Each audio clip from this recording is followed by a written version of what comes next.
1장. 하나님의 뜻에 따라 그리스도 예수의 사도로 부르심을 받은 나 바울과 우리 형제 소스데네는 예수 그리스도 안에서 거룩해지고 또 거룩하게 되도록 부르심을 받은 고린도에 있는 하나님의 교회에 이 편지를 씁니다. 아울러 각처에 흩어져 살면서 우리 주 예수 그리스도의 이름을 부르는 모든 성도들에게 문안 인사를 드립니다. 진실로 예수 그리스도께서는 그들의 주님이시요 또한 우리의 주님이십니다.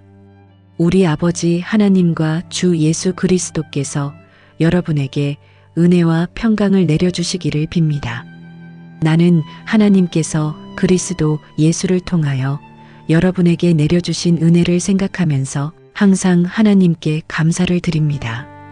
그것은 여러분이 그리스도 안에서 모든 면에서 곧 여러분의 말이나 여러분의 지식면에서 몰라보게 풍요로워졌기 때문입니다. 그리스도에 관한 우리의 증언이 이토록 여러분 안에서 확고하게 자리를 잡은 것입니다. 그리하여 여러분은 조금도 부족함 없이 모든 영적인 은사를 받아 누리면서 우리 주 예수 그리스도께서 다시 오실 날을 기다리고 있습니다. 우리 주 예수 그리스도께서 다시 오시는 날에 여러분이 책망을 받지 않고 또 흠잡을 데 없는 자들로 바르게 설 수 있도록 하나님께서는 끝까지 여러분을 굳세게 지켜주실 것입니다. 여러분을 부르셔서 자신의 독생자이신 우리 주 예수 그리스도와 교제하며 사귈 수 있도록 해주신 하나님께서는 진실로 신실하신 분이십니다. 형제 여러분, 내가 주 예수 그리스도의 이름으로 여러분에게 권면합니다.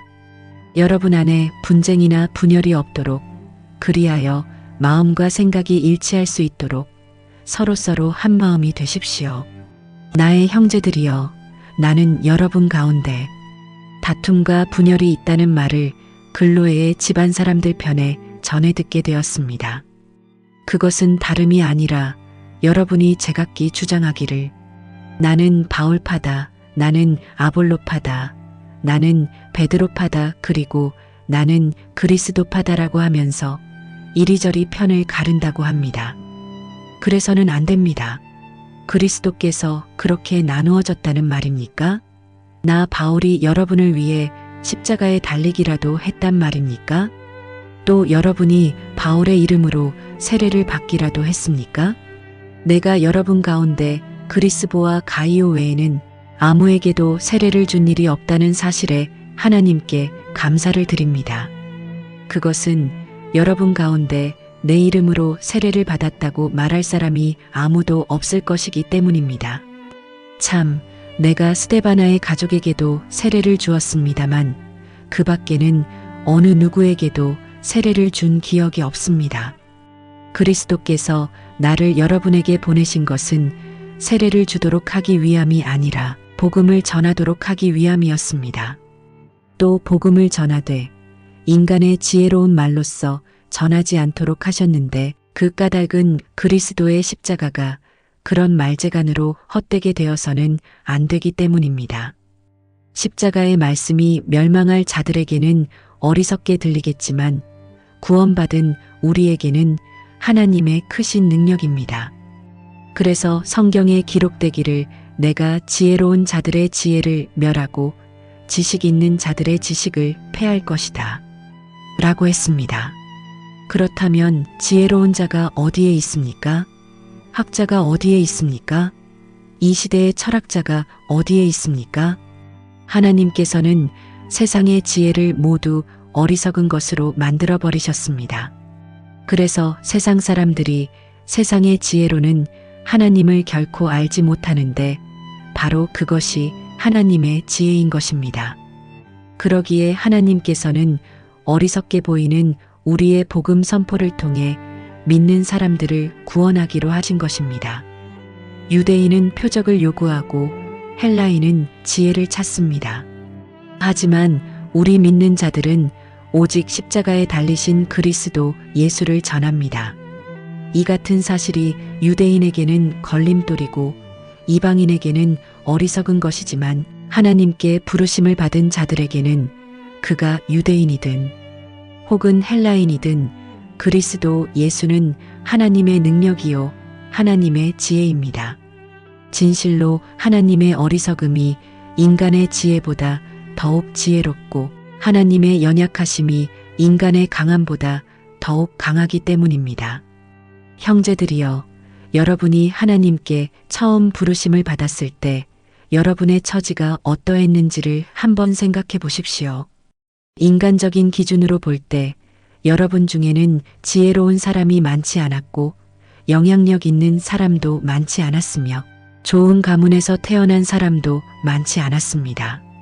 하지만 하나님께서는 세상의 지혜로운 자들을 부끄럽게 하시려고 어리석어 보이는 자들을 택하셨고 세상의 강한 자들을 부끄럽게 하시려고 연약해 보이는 자들을 택하셨습니다.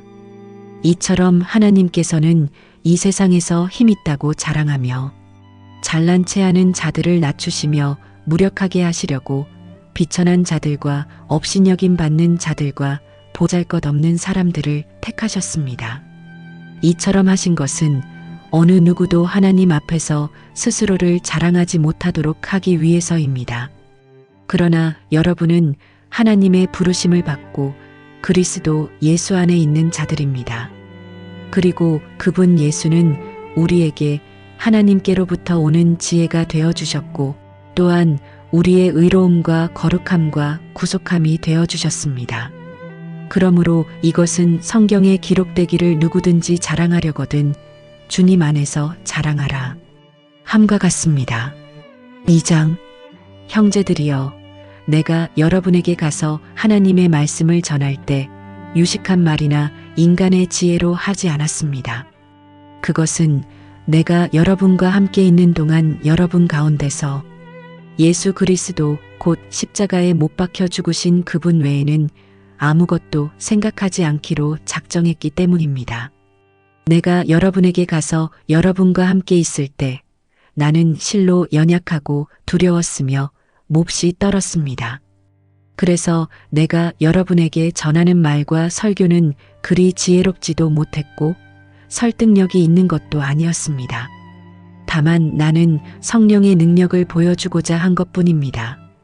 그리하여 나는 여러분의 믿음이 사람의 지혜에 뿌리를 내리지 않고 오직 하나님의 능력에 뿌리 내리기를 간절히 바랐던 것입니다. 그럼에도 우리는 믿음이 성숙한 사람들끼리는 지혜의 말을 합니다. 그렇지만 그 지혜는 이 세상의 지혜나 장차 멸망할 이 세상 통치자들의 지혜가 아닙니다. 우리가 말하는 지혜는 하나님의 신비롭고 비밀스러운 지혜입니다. 하나님께서는 시간이 시작되기도 전, 곧 영원 전부터 우리의 영광을 위해 이 지혜를 미리 정하시고 감추어 두셨습니다. 이 세상 통치자들은 누구도 이 지혜를 알지 못했습니다. 만일 그들이 그 지혜를 알았더라면 영광의 주 예수를 십자가에 못 박지 않았을 것입니다. 그래서 성경에 기록되기를 하나님께서는 어느 누구도 보지 못했던 것을, 어느 누구도 듣지 못했던 것을, 어느 누구도 생각하지 못했던 것을 자기를 사랑하는 자들을 위해 예비해 두셨다. 라고 했습니다. 그렇습니다. 하나님께서는 성령을 통하여 우리에게 이 지혜를 드러내 보여주셨습니다. 모든 것을 살피시는 성령께서는 하나님의 가장 깊은 비밀스런 경륜까지도 다 살피시는 분입니다.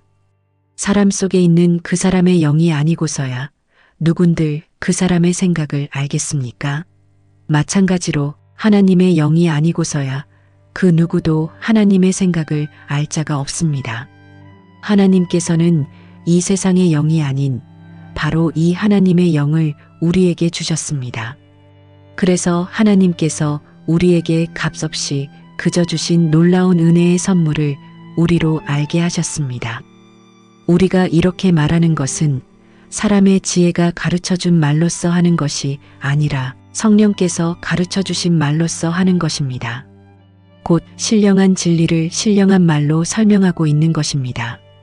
그러므로 육신에 속한 사람 곧 신령하지 아니한 사람은 하나님의 영, 곧 성령에서 비롯된 일들을 받아들이지 않습니다. 그런 사람들에게는 영적인 일들이 어리석은 것으로 여겨져서 도무지 이해할 수가 없기 때문입니다. 하나님의 영에 속한 일들은 오직 영적인 분별력이 있어야 비로소 이해할 수 있습니다. 영적인 사람은 모든 것을 제대로 살펴옳게 판단하지만 자기 자신은 세상 사람들의 판단에 좌우되지 않습니다. 누가 주님의 마음을 알아 감히 주님을 가르칠 수 있겠습니까? 하지만 우리는 그리스도의 마음을 가지고 있습니다. 3장 형제들이여 나는 여러분에게 영에 속한 사람에게 말하듯이 말하지 않고 육에 속한 사람들에게 말하듯이 말할 수밖에 없었습니다. 여러분은 그리스도 안에서 아직 어린아이에 지나지 않기 때문입니다. 나는 여러분에게 단단한 음식은 먹이지 않고 젖을 먹였습니다. 여러분이 단단한 음식을 먹을 준비가 되지 않았기 때문입니다. 그런데 여러분은 지금까지도 단단한 음식을 감당할 수 없습니다. 여러분은 여전히 육에 속한 세상적인 사람입니다. 지금 여러분 가운데 시기와 다툼이 있다는 사실이 바로 여러분이 육에 속한 세상적인 사람이라는 증거가 아니고 무엇이겠습니까? 여러분은 육에 속한 세상 사람들처럼 인간의 악한 본성에 따라 행하고 있습니다. 여러분 가운데 어떤 사람들은 나는 바울파다 라고 주장하고 또 어떤 사람들은 나는 아볼로파다 라고 주장하고 있다고 하니 그것이 여러분이 아직 육에 속해 있다는 증거인 것입니다. 그렇다면 아볼로는 무엇이고 또 바울이 무엇입니까? 우리는 단지 일꾼들에 불과합니다. 우리는 주께서 우리 각자에게 맡기신 일을 했을 뿐이고 그래서 여러분은 우리를 통해 믿게 된 것입니다. 내가 씨를 뿌렸다면 아볼로는 물을 주는 일을 했습니다. 결국 자라나게 하신 분은 하나님이십니다. 그러므로 씨를 뿌리는 사람이나 물을 주는 사람은 아무것도 아닙니다. 오직 자라나게 하신 분, 곧 하나님이 가장 중요합니다. 씨를 뿌린 사람과 물을 준 사람은 똑같은 일꾼으로서 그들은 각자 자기가 수고한 만큼 하나님께 품삯을 받게 될 것입니다. 우리는 하나님의 일을 하는 동역자이고 여러분은 하나님의 밭이며 하나님께서 세우신 집입니다. 나는 내게 주신 하나님의 은혜로 한 사람의 지혜로운 건축자가 되어 기초를 놓았고 다른 사람이 그 기초 위에 집을 세우고 있습니다. 하지만 각자는 어떻게 집을 세울지 세심하게 주의를 기울여야 합니다. 아무도 이미 놓아진 기초 곧 참된 기초이신 예수 그리스도 외에 다른 기초를 놓아서는 절대로 안 됩니다. 바로 그 기초 위에 누가 금이나 은이나 보석이나 나무나 풀이나 집 등을 사용하여 집을 짓는다면 그에 따라 각 사람이 한 일이 그대로 드러나게 될 것입니다. 그날이 오면 그가 한 일이 밝히 드러나게 될 것입니다. 그리고 각 사람이 지은 집은 불로써 그 질을 검증받게 될 것입니다. 그래서 자신이 지은 집이 불을 견디고 그대로 남아있게 되면 그 사람은 상을 받게 될 것입니다. 그러나 자신이 지은 집이 불에 타버리면 그 사람은 상을 잃고 말 것입니다. 그런 사람이라도 비록 자신은 구원을 받겠지만 그 모습이 불 속을 탈출하여 간신히 목숨을 건진 사람처럼 될 것입니다. 형제 여러분, 여러분은 자신이 하나님의 성전인 줄을 알지 못합니까? 여러분 안에 하나님의 성령이 계신다는 것을 알지 못합니까? 누구든지 하나님의 성전을 허물면 하나님께서는 그 사람을 멸망시키실 것입니다. 하나님의 성전은 거룩합니다. 여러분이 바로 하나님의 성전입니다. 아무도 자신을 속이지 마십시오. 만일 여러분 가운데 이 세상에서 지혜롭다고 생각하는 사람이 있다면 어리석은 바보가 되어야 합니다. 그래야 참으로 지혜로운 사람이 될 수 있습니다. 이 세상의 지혜는 하나님께서 보실 때는 아주 어리석은 것입니다. 그래서 성경에 기록하기를 하나님께서는 세상의 지혜로운 자들을 자기 스스로의 꾀에 빠지게 하신다 라고 했습니다. 또 성경에 이런 말씀도 있습니다. 주님께서는 세상에 속한 지혜로운 자들의 생각이 얼마나 허망한 것인지 알고 계신다. 그러므로 누구든지 사람에 관한 것을 자랑하지 마십시오. 모든 것이 다 여러분의 것입니다. 바울이나 아볼로나 베드로나 세상이나 생명이나 죽음이나 현재 일이나 미래 일이나 모든 것이 다 여러분의 것입니다. 그리고 여러분은 그리스도의 것이고 그리스도는 하나님의 것입니다. 4장. 그렇다면 여러분은 마땅히 우리를 그리스도의 일꾼이요 하나님의 복음의 비밀을 맡은 사람들로 보아야 합니다. 그리고 맡은 사람들에게 요구되는 가장 중요한 것은 신실함입니다.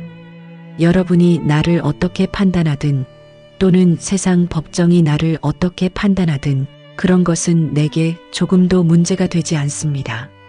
사실 나도 나 자신을 판단하지 않습니다. 나는 내 양심에 조금도 거리끼는 일이 없지만 그렇다고 그것이 내가 죄 없이 의롭다는 뜻은 아닙니다. 나를 판단하시는 분은 오직 주님이십니다. 그러므로 정해진 때가 오기 전 곧 주께서 다시 오실 때까지는 아무것도 미리 판단하지 마십시오. 주께서 오시면 어둠 속에 감추어져 있던 모든 것들을 밝히 드러내실 것입니다. 또한 우리 마음속 깊은 곳의 생각들까지도 다 드러내실 것입니다. 그때에 각 사람은 하나님께로부터 칭찬을 받을 것입니다. 형제들이여, 나는 지금까지 여러분의 이해를 돕기 위해 아볼로와 나의 경우를 예로 들어 설명했습니다. 그렇게 한 것은 여러분이 우리의 경우를 통해 기록된 것을 넘어서지 말라는 격언의 의미를 제대로 배워서 어느 한쪽을 편드는 가운데 다른 쪽을 얕보거나 대적하면서 우쭐대는 교만에 빠지지 않게 하려는 것입니다. 생각해 보십시오. 여러분에게는 특별하게 내세울 것이 무엇이 있습니까? 여러분이 가진 것들 가운데 하나라도 하나님께 받지 않은 것이 있습니까? 여러분이 가진 것들이 모두 하나님께 받은 것이라면 어떻게 받지 않은 것처럼 그렇게 자랑하고 잘난 체 할 수 있습니까? 여러분은 이미 원하는 것을 다 가졌고 이미 배가 불렀습니다. 우리를 제쳐놓고 여러분은 벌써 왕이 되었습니다. 여러분이 정말 왕처럼 되었으면 좋겠습니다. 그러면 우리도 여러분과 더불어 왕 노릇을 할 수 있을 테니 말입니다. 그러나 내가 생각하기에 그렇지 않습니다. 오히려 하나님께서는 사도들인 우리를 죽이기로 작정한 원형 경기장의 죄수들처럼 가장 보잘것없는 맨 끝자리에 두셨으므로 우리가 온 세상의 구경거리가 되었습니다. 사람들은 물론이고 심지어 천사들에게까지 구경거리가 되었습니다. 우리는 그리스도로 인해 어리석은 바보가 되었지만 여러분은 그리스도 안에서 지혜로운 자들이 되었습니다. 우리는 연약하지만 여러분은 강합니다. 우리는 낮고 비천하지만 여러분은 높고 귀합니다. 바로 이 시간까지도 우리는 굶주리고 목마르고 헐벗고 얻어맞고 정처 없이 떠돌고 있습니다. 또한 생계를 잇기 위해 우리 손으로 힘들게 일합니다. 누가 우리를 욕하면 우리는 그를 축복하고 누가 우리를 박해하면 우리는 그것을 참고 견딥니다. 비방하는 자들에게 우리는 따뜻한 말로 응대해 줍니다. 지금 이 순간까지도 우리는 세상의 쓰레기처럼 만물의 찌꺼기처럼 취급당하며 살고 있습니다. 내가 이런 말을 하는 것은 여러분을 부끄럽게 만들기 위함이 절대로 아닙니다. 다만 여러분을 내 사랑하는 자녀로 여기고 잘 타이르고자 하는 것입니다. 교사는 1만 명이 있을 수도 있지만 아버지는 단 한 사람일 수밖에 없습니다. 저는 그리스도 예수 안에서 복음을 통해 여러분을 낳았으므로 여러분의 아버지가 되었습니다. 그러므로 여러분에게 진심으로 권면합니다. 여러분은 나를 본받도록 하십시오. 이런 이유로 나는 주님 안에서 얻은 나의 사랑하는 아들, 곧 주님께 충성하는 신실한 디모데를 여러분께 보냅니다. 그는 내가 모든 교회에서 똑같이 가르치고 있는 바 그리스도 예수 안에서 행하며 살아가는 나의 생활 방식을 여러분에게 일깨워 줄 것입니다. 여러분 중에는 내가 여러분을 찾아가지 않을 줄 알고 교만하게 행동하는 사람이 있습니다. 그러나 주님께서 허락하신다면 나는 곧장 여러분에게로 달려갈 것입니다. 그래서 교만한 사람들이 그냥 말로만 큰 소리를 치는 것인지 아니면 참으로 능력을 가지고 있는 것인지 직접 확인해 볼 생각입니다. 하나님의 나라는 말에 있지 않고 오직 능력에 있기 때문입니다. 여러분은 어느 편을 택하겠습니까? 내가 여러분에게 채찍을 들고 가는 것이 좋겠습니까? 아니면 사랑과 온유한 마음을 가지고 가는 것이 좋겠습니까? 5장. 여러분 가운데 성적인 문란 행위가 있다는 이야기를 들었습니다. 심지어 자기 아버지의 아내를 데리고 사는 일까지 있다고 하는데 그런 짓은 이방 사람들에게도 없는 일입니다. 그러고도 여러분이 잘난 체를 할 수가 있습니까? 크게 통탄하고 마음 아파하면서 그런 짓을 저지른 자를 여러분 가운데서 쫓아내야 하지 않겠습니까? 내가 비록 몸은 여러분과 떨어져 있지만 마음은 늘 여러분 곁에 있습니다. 나는 여러분과 함께 있는 것과 마찬가지로 그런 짓을 행한 사람을 이미 심판했습니다. 여러분이 우리 주 예수의 이름으로 모일 때 나도 영으로서 여러분과 함께하고 또한 우리 주 예수의 권능이 함께하므로 여러분은 그런 사람을 당장 사탄에게 넘겨주도록 하십시오. 그렇게 하는 까닭은 비록 그 사람의 육신은 멸망하더라도 그 사람의 영은 주의 날에 구원을 얻게 하기 위함입니다. 자랑이 많은 것은 좋지 않습니다. 여러분은 작은 누룩이 밀가루 반죽을 부풀리는 것을 알지 못합니까? 여러분이 누룩을 넣지 않는 새 반죽이 될 수 있도록 죄악의 묵은 누룩을 제거하십시오.